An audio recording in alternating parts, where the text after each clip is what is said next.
In Uruguay, there's a lot of historical sites.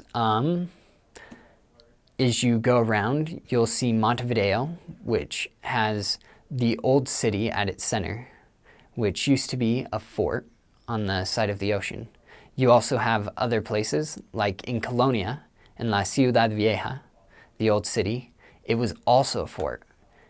Throughout these sites, you have a lot of rare architecture that many can't complete today because they don't know how to work in cement like they used to. On the outside of buildings, you have a lot of floral designs. You see gargoyles. You see a bunch of face masks of people that used to live in manors.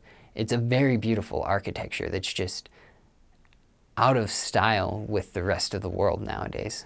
It's almost like you are in an older Europe where they knew how to work with cement just a tiny bit better. It's like a newer Europe that's still got that old feel to it.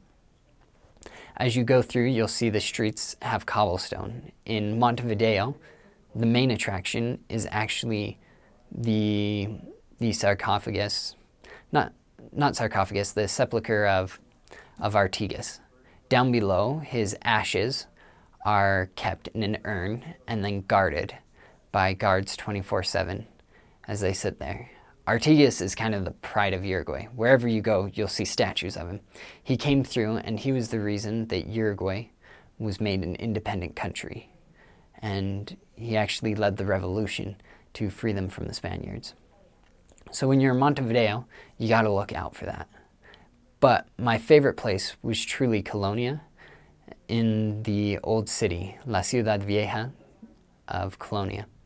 There you have some wonderful architecture as well, cobblestone streets, but you also have the Portuguese influence that's running around.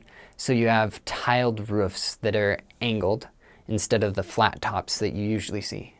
You also have a lighthouse that you can get up on top of and you can look out over the ocean. And you can just see for miles and miles. And you can actually see all the way to Argentina, to Buenos Aires, when you're on top of that lighthouse. As long as the weather's clear, that is.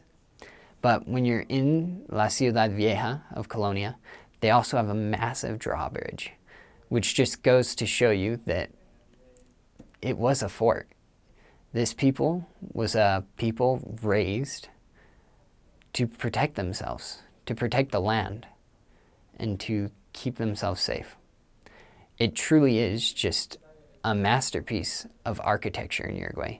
And if you ever get the chance, I suggest going, because it is beautiful.